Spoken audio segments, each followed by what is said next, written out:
बिहार में law and order नाम की कोई चीज बाकी नहीं रही अभी। और ये मैं नहीं, आप एनसीआरबी का 2022 का डेटा देखेंगे तो उत्तर प्रदेश के बाद सबसे ज्यादा मर्डर अगर कहीं पर हुए तो बिहार में हुए हैं। हर तरह के क्राइम वहां पर हो रहे हैं और वहां की जो सरकार है, मुख्यमंत्री हैं, डिप्टी सीएम है, ये दोनों ये जो लॉलेसनेस हो रहा है उसको रोकने में नाकाम साबित हो रहे हैं। आप देखिए कि आरिफ जमाल को उसकी औलाद के सामने मार देना, ये बताइए कितनी बुरी बात है। और अब तक आप उन कातिलों को नहीं पकड़ते हैं। नवंबर में समस्तीपुर में एक ही घर है भगीरथपुर गांव में मुसलमान का, उसको डराकर घर को जलाकर उसको भगा दिए। पुलिस एफआईआर रजिस्टर करने में नाकाम हुई। जुलाई 2023 में पुलिस खुर्शीद आलम को, सोनी कुमार शाह को, जो बिजली नहीं आ रही थी, कटिहार में गोली मारकर उनको मार दिया। जून 2023 में मोहम्मद जहीरुद्दीन, एक 55 साल ट्रक ड्राइवर था, उसको सारण में मॉब लिंच कर दिया गया पुलिस की मौजूदगी में। खुद एक कैलाश महातो हैं, अप्रैल में बिहार के जेडीयू के लीडर हैं, उनकी हत्या कर दी गई। अप्रैल में रामनवमी प्रोसेशन हुआ, सासाराम में, नालंदा में घरों को लूटा गया। बेगूसराय में 2 माइनर गर्ल्स थी, 6 और 7 साल की, वहां पर इनसे होली के दिन कुछ बदतमीजी की गई। फिर धारवाड़ा विलेज सीतामढ़ी डिस्ट्रिक्ट में कम से कम 5 लोगों को पुलिस की मौजूदगी में से लाउड स्पीकर लगाए मस्जिद पर, तो आपने उनको मारा पीटा। नसीब कुरैशी है, छपरा बिहार में मार्च इस 2023 में, उसको ग्रुप ने मुसलमान कहकर उसकी जान ले ली। ये तमाम आप देखिए। फिर एक सैयद सैफुद्दीन जो हैदराबाद का जयपुर एक्सप्रेस में मारा गया था, एक मदद नहीं किया आप। हाँ, एक मदद आपने की। असगर अली जो बिहार के थे, जिसमें मरने वाले, जो रहते थे राजस्थान में, उनकी मदद नहीं की। तो आप किस बुनियाद पर आप कह रहे हैं कि आप बड़े सेकुलर हैं, आप बीजेपी से मुख्तलिफ हैं, आप नरेंद्र मोदी से आपकी पॉलिसी मुख्तलिफ है? कहां है? ये तो सब हत्याएं हो रही है, दिन दहाड़े मार रहे हैं और अब तक आप पकड़ते नहीं है।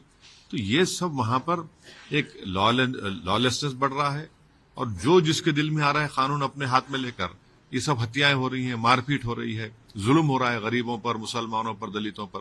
तो मैं इसका कंडेम करता हूं। ये सरासर नाकामी नीतीश कुमार सरकार की, जो आरिफ जमाल को जिन्होंने मारा है। 7 महीने हुए हैं, इनको सिर्फ एक गवर्नमेंट का ऑर्डर निकालना है। वो ऑर्डर निकालने से डर रहे हैं, कांप रहे हैं। अरे भाई, आप ऑर्डर वापस ले लीजिए और ये ऑर्डर निकालिए कि भाई आप जिसको जो कपड़ा पहनना पहनिए, किस्सा खत्म, बखास कोई ड्रेस कोड नहीं होगा। इतना ही निकालना है ऑर्डर इनको, ड्रेस कोड नहीं होगा। आप वो भी नहीं निकालना चाह रहे। और मुख्यमंत्री जनसभा में एक बात बोलते हैं और फिर मीडिया को आके आधे घंटे में कहते हैं कि नहीं, अभी हम विचार कर रहे हैं, सोच रहे हैं। तो ये तो कर्नाटका के उन मुसलमानों को, उन मुस्लिम ऑर्गेनाइजेशन को सोचना पड़ेगा जो बड़ा जोर शोर से प्रचार किए थे कांग्रेस के लिए, वहां पर सिद्धरामैया के लिए। अब वो लोग खामोश क्यों हैं?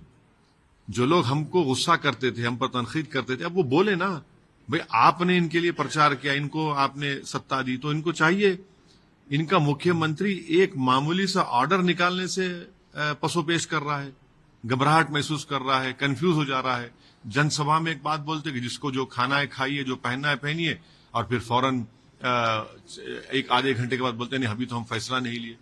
तो हम कर्नाटका के कांग्रेस सरकार से, सिद्धरामैया मुख्यमंत्री जी से ये डिमांड करते हैं कि आप फौरन अपनी सरकार से एक ऑर्डर निकालिए जिसमें ये जो हिजाब पर पाबंदी उसको खत्म करिए।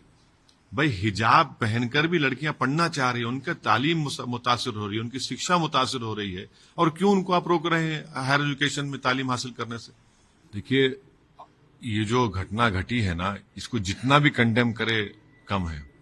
क्योंकि पाकिस्तान से आए टेररिस्ट ने वहां पर हमारे इन 4 फौजियों की न सिर्फ हत्या की, बल्कि उनकी लाशों के ऊपर एक बहुत गंदे, अंग्रेजी का लफ्ज है, डिकैपिटेट कर दिया उसको।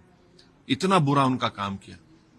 हम ये पूछना चाह रहे हैं मोदी सरकार से कि भाई, आपने तो बड़े बुलंदबान दावे किए थे कि 370 हट गया, अब कोई आतंकवादी पाकिस्तान से नहीं आकर हम हत्या नहीं करेंगे, गड़बड़ नहीं करेंगे।